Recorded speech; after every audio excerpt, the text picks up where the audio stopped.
Hello, everyone. My name is Vernisa, Hey y'all, it's Jen. and this is our podcast, Speak Up. Hey, Jen, how are you? Hi, I'm doing well. How are you? I'm doing pretty good. I'm happy we made it to episode 9. Me too. Oh my goodness, these episodes are just flying by. For those of you that don't know, me and Jen are best friends. This is our podcast, Speak Up. And with this podcast, we'll use our voices to motivate people to overcome life challenges through self-love and respect. Very powerful message. You know, we just want to spread positivity out to the world, and we want to use this platform in a cool way. Mm-hmm. So, Jen, what is our topic today? What's the name of our episode? Well, the name of our episode, and it'll be pretty self-explanatory, is Anxiety Won't Defeat You. So, it just basically means that today we're going to be talking about anxiety, everything that comes with it, and basically how to cope with it, and hopefully this can help you guys out the way it's helped us out. Yeah, and I feel like anxiety is a very important topic to touch on, especially today, because so many people are dealing with it. We're constantly stressing at our jobs, around what we're doing, worrying about everything. So it is very problematic today. So I feel like it's important that we touch on, especially since we're dealing with self-love and inner peace. Why not focus on anxiety today? So me and Jen wanted to give a very simple, concrete definition of anxiety. Basically, anxiety is excessive nervousness, fear, apprehension, and worry. As simple as that. Yeah, that's the very basic definition of anxiety, as Nini said. Obviously there's a difference between generalized anxiety disorder and just the anxiety that we get from, perceived fear or something. I think to really start breaking down the differences, it's more so of like, how much does anxiety affect your day-to-day life? Because a little bit of anxiety does go a long way. It's a natural human emotion from from the moments that humans, couldn't even talk and were hunters and gatherers. Anxiety was a way to let us know that a predator was near us or that there is imminent danger coming our way. That type of anxiety is normal. It's actually healthy in that sense because it's kind of your drive to push you out of a potentially dangerous situation. But the point that anxiety becomes a problem is when it starts affecting everything that you do. When it literally stops you in your track. It can be from that perceived fear, thinking that, this is, the end all be all of the situation and that's it, and I'm not going to get anything from this situation, and it just completely stops you in your tracks. That it becomes a problem when it starts affecting every other aspect in your life, not just that particular situation. And going off of what Jen is saying, she basically explained how normal it could be, but it is problematic when it's stopping you from your day-to-day life. And that's the direction we want to take with this episode. We want to say that even though this is a natural trait that we all deal with anxiety sometime in our life. It's a matter of how much anxiety and how far and how much are we letting anxiety control our life. So we really have to take the precautions and the steps and hold ourselves accountable to how much we're letting anxiety affect us.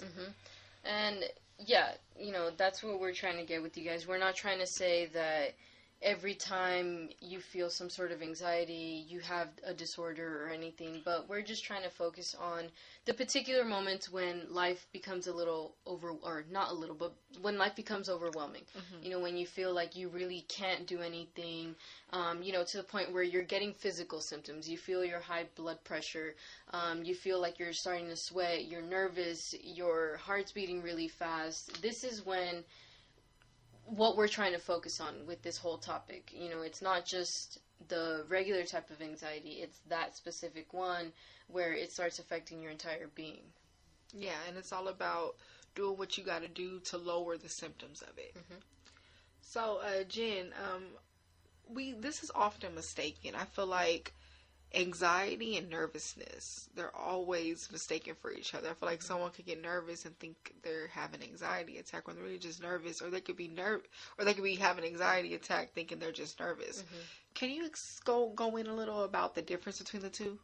Well, like we were mentioning, the biggest thing is how much of an effect it has on your activities. So a little nervousness is normal. So for example, anxiety can be tied to phobias. So let's say you have stage fright.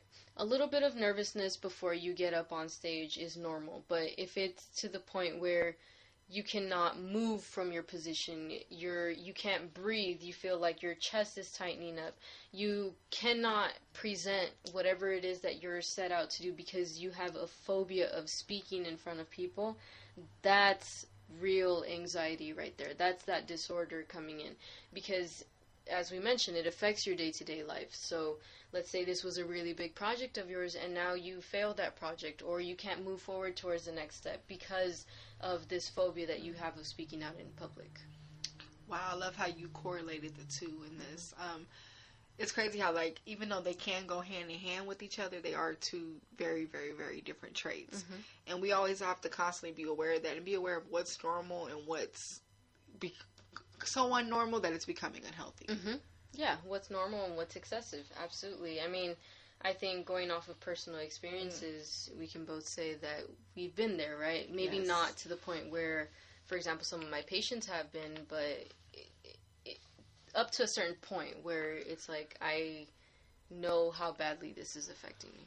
Yeah, like, really going off personal experiences, I would say, like, yeah, I oftentimes suffer from anxiety, and it's not fun, just starting last year was really when I learned to cope with it in a more healthier way, and I've been way better since. I used to, my problem is overthinking, and overthinking, it falls into that excessive category with the excessive worry. I was one of those people that I'm still kind of am too, when something could happen, and I spend all day worrying about it, thinking about it, sitting there replaying the situation in my head, trying to, I should have did this, should have did that different, talking about it constantly. But what does that do? Nothing. All it does is stress me out more. And then when I do that, I start to breathe harder. I start to, like, literally have an attack, and it's not fun. And I've been in low places because of overthinking. And I really had to learn to just really cope and learn that, okay, it is what it is. This is what happened, or it's going to happen how it's going to happen, and accept the reality and accept what it is. I will have to say, I'm thankful to have a best friend that works, that works with many disorders, because, like, you've taught me different ways to, like, cope with it. Really what it is, I feel like the number one thing for me is, like, just taking a deep breath and learning, just breathing. That really is where it starts at, because we don't breathe. Right. Me and Jen have talked about breathing before in one of our older episodes, but I feel like it's important to keep touching up on, because when you breathe, it'll take time from you from overthinking. Yeah. Backtracking on what you were saying about overthinking, what's often associated with it is rumination. And often with rumination, yes, you're replaying certain things, but notice how your thoughts become negative. So notice how you said that, oh, I should have done this differently, or what if I had done this? That's very common with anxiety. All these physical symptoms come in, but all these emotional symptoms come in as well. And I feel like rumination is one of the hardest ones to beat, because we all have that inner critic inside. So, we tend to beat ourselves up, but with anxiety, it's like an extra layer added to it, where we're beating ourselves up constantly, and that's where that high blood pressure comes in. All the physical symptoms start to come in on their own as well. So you need to take a step back and really be mindful in your moment. And part of coping with anxiety also is letting go of that control. Or that need for that control, because with anxiety is that fear of losing control as well. So at least by being mindful or practicing your breathing exercises, you're purposefully taking control of your situation. Yeah, and that's very essential, because if, like you said, it's a fear of not having control. So by controlling the anxiety, that allows you to have the control over the situation. Yeah. I completely agree with that, because it is easy to just spin yourself into a deeper hole than you already were. Like, I'll give you a corny example. Like, have you ever put on an outfit, with your lipstick on, put a cute little outfit on, and then, like, you're waiting for whoever to pick you up, and you're looking at yourself in the mirror, and as time goes by, they still haven't showed up, you end up changing your outfit, and it's like, that's a perfect example right there, because your outfit was probably cute, you probably were looking good, but you spent time focusing and analyzing it and worrying about it so much, and then all of a sudden all these extra thoughts came in, like maybe this, maybe I should, and it just becomes a big mess. Now you look up, you don't even know what to wear anymore because you had a cute outfit on, but it's really, that's how simple overthinking is and how big it could turn, into a big thing. And then that just goes with and imagine that with a huge situation, like something life changing, life threatening. You're really going to be, changing your mind and just adding more. The worst is when, like, you're trying to think of why someone did something, but then you start thinking about, well, what if this, what if that, and then you start feeling fucked up about the situation. And I'm a victim of that. I've done it many times, and it's just not fun. Yeah, definitely. That's why it's important with these situations to learn to identify your triggers. You need to know, is it the situation alone that's affecting me, or is there a bigger story behind it? So, for example, with that, changing the whole outfit while you're waiting for someone to pick you up. I've been there. I've been the type where I've been ready for like half an hour before my date picks me up, and I have enough time to keep looking at the mirror, to keep picking at myself. Should I change my lipstick? Should I change my shirt? Is this too much? Is this too little? Whatever. But what I have to look at is it really the outfit that's bothering me, or is it my self-confidence? Am I not feeling that great today? Am I bloated today, so that's why I don't feel cute? Or, do I have other insecurities that I've been trying to work on every day that's affecting me? What is it that's actually triggering me versus, just looking at the situation, first dates suck, waiting for people to pick you up. That's not really what your trigger is. Your trigger is probably your insecurity. Maybe a pimple came out that day or something, and, you're trying to cover it up, or you're trying to get attention away from it, so you're focusing on everything else, but that pimple is still there. It's a corny example, but it's true, because when you're overthinking even the little stuff, when it comes to the bigger things, there's that overthinking monster ready to take over. So if you don't learn to dominate the smaller situations, you let the bigger ones dominate you. And going off of triggers, I really want to say you gotta, like you just said, you have to know yourself. So you have to know the little things that bother you. So I'll give you an example, like at work or whatever.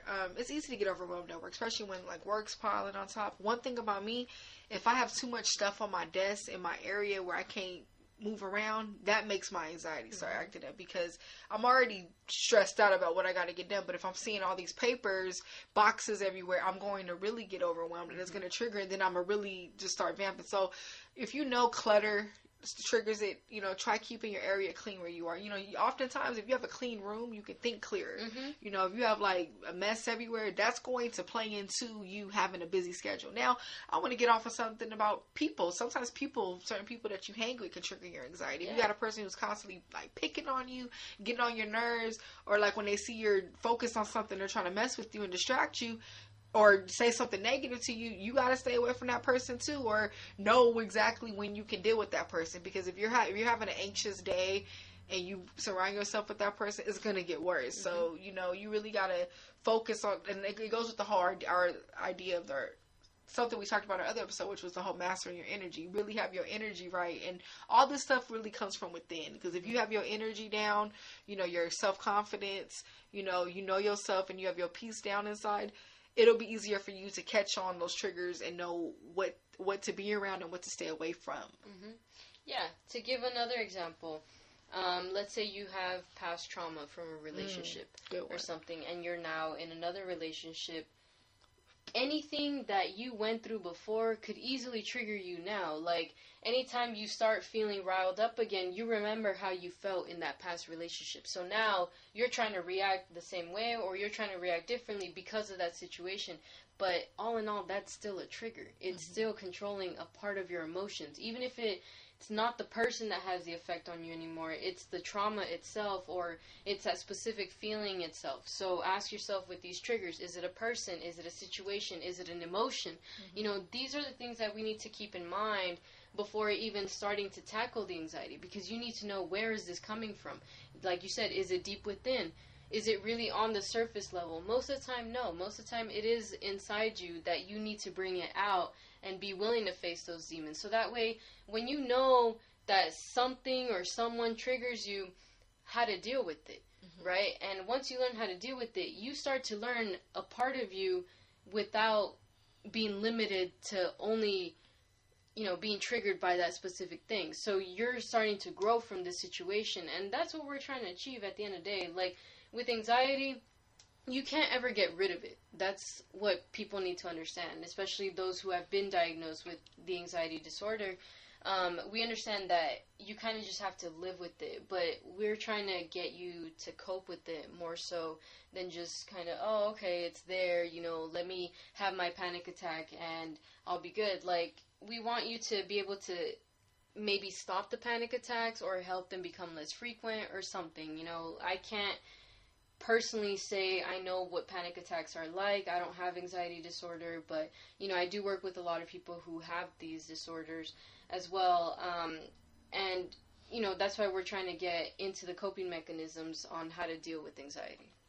Yeah, with coping mechanisms, I have to bring it up again, breathing, and they say you got to take a number of breaths. It ain't just one breath, about at least 6 deep breaths to calm down. I've tried it and it works. I also want to throw in there meditation. Sometimes when something happens to us, we're quick to jump to all these conclusions, think of all these things we can do to solve it. And it's like, no, you really got to go sit with yourself, close your eyes, take a deep breath, picture you somewhere else, take yourself out of all the hats that we wear in our lives. We wear a lot of hats in this planet, as a sister, as a mother, whatever, a worker, a family member. We have a lot of jobs that we are, and it's like you have to separate yourself from all that and be with yourself and think of how can I get past the situation, and that'll allow you to calm down and let go of the overthinking. Sometimes we have to be outside the box and see ourselves from a bird's eye view to really see the solutions, because when we're in our own body going through it, we're going to freak out and we're going to overthink. And sometimes the best comes from just being calm when it happens. And it's not easy, trust me. I'm trying to master it, but I've been working towards this, and it's definitely, I've been working. I notice, I don't freak out as much as I used to. I don't, overthink or ask as many questions as I used to. I'm still struggling with it, but taking these steps of constantly breathing, constantly thinking a solution, thinking, okay, this is how it is. What can I do next? What can I do going forward? What can I control in the situation? A lot of it is really... A lot of things are out of our control, and I feel like that's the worst, when we're overthinking about things that we don't have control of. And I've been guilty of that, but letting go of that little part has helped so much. Yeah, that's the point of these coping mechanisms, to remind you the things you can take control of. Whatever life throws at you, these curveballs, you can't stop them from happening, but what you can do is remove yourself for a bit from that situation. If work is really stressful and you feel an anxiety attack coming on, move away from your desk, take a walk, even if it's to the bathroom, to the hallway, outside, get some fresh air, whatever. Do that, because that's the part you do have control over. You don't have control over that pile hanging on your desk, when the deadline is or anything, but you have control to choose in those 2 minutes, 5 minutes, however long it takes you to walk, to remove yourself and tell yourself that your health is more important than this pile that's sitting on your desk. All these coping mechanisms, they're purposeful in their meanings. With the breathing exercises, there's also, I think it's called the 4-6-8 method, where you breathe in for 4 seconds, you hold it for 6 seconds, and then you let it out for 8 seconds. And it's really effective. You do this about 6 to 10 times, depending on how bad your anxiety is getting. Along with meditation as well. We always recommend that. At my job in particular, we have relaxation group, which helps our participants as well. So it's different things that you can do, but make them purposeful. These are things that are forcing you to take control over a certain situation.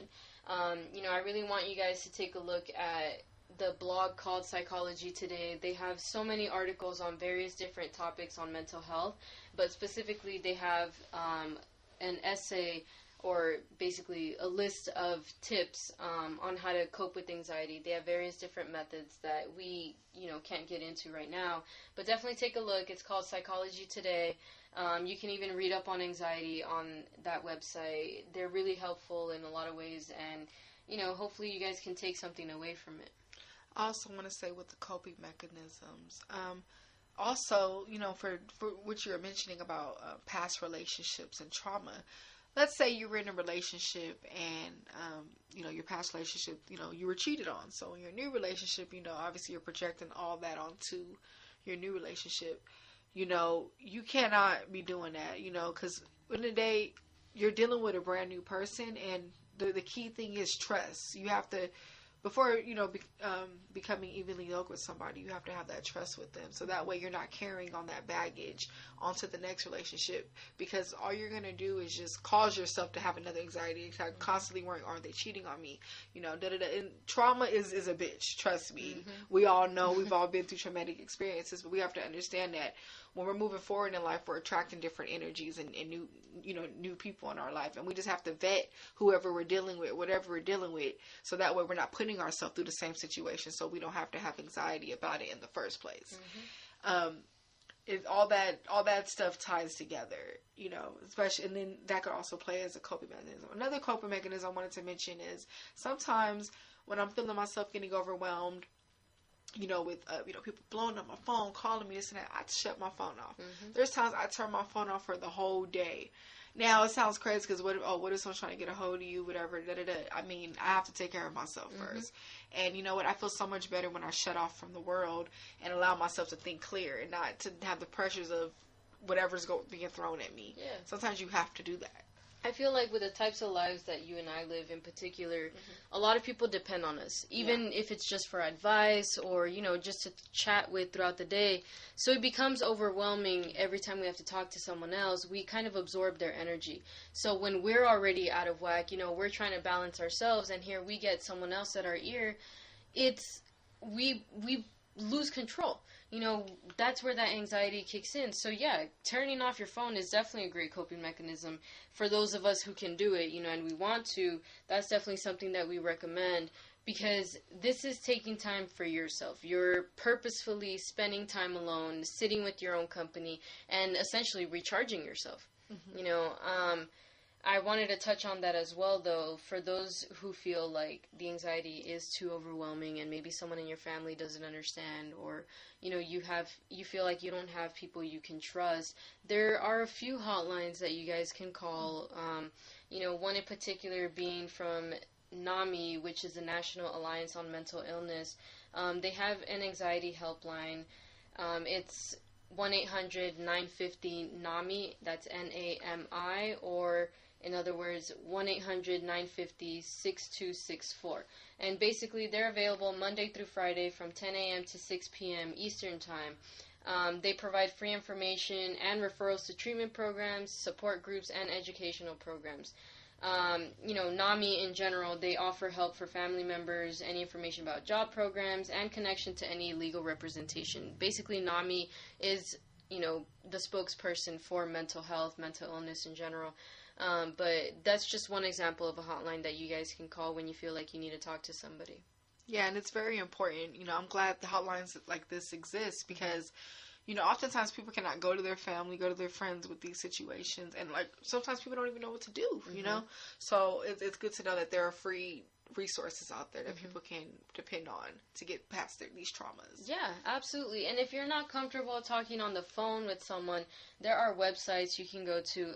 Mentalhealth.gov is a really good one. They have a list of hotline numbers. They also have basic information. If you feel like you may have an anxiety disorder, what signs to look for, and then how to get help, what are your next steps. There's also a text line, which is like a hotline, but just for texting, for those of us who are more tech savvy, millennials, whatever you want to call us. It's called the Crisis Text Line, and you just text the word connect to 741-741. And when you text this helpline, you'll be connected to trained counselors for individualized support. They'll help you throughout every step of the way, even if you just need in writing to see how to calm down, or if you need them to connect you to someone else or whatever. They're a really great resource when you're not comfortable to talk about your anxiety just yet. Awesome. I'm glad you shouted these out. Come on, you guys, just take advantage, End of the day, we got to keep going. We got to keep moving, and we cannot let anxiety hold us back, because in the day, anxiety won't defeat you. That's right. You guys, there's a reason we talk about this in this episode. You got to be more than your anxiety. Easier said than done, but it's definitely doable. Yes. This life is hard. This life is full of challenges, but just look at anxiety as just a bump in the road, because in the day, you're going to keep going, and it's not going to stop you from reaching your goals. Absolutely. So I hope you guys enjoyed this episode. This one was a little more serious, but we felt like it was very important to touch on. So yeah, hopefully you learned something, and if you guys have any other ideas, feel free to shout. Yeah, this episode was very therapeutic for both of us, and we just love being able to have a positive voice for you guys. You guys check out our Instagram at SpeakUpJV. Hit us up on YouTube, Podbean, and we're also on iTunes. Subscribe and comment. All right, you guys, we love you very much. We love y'all. Take care. Bye.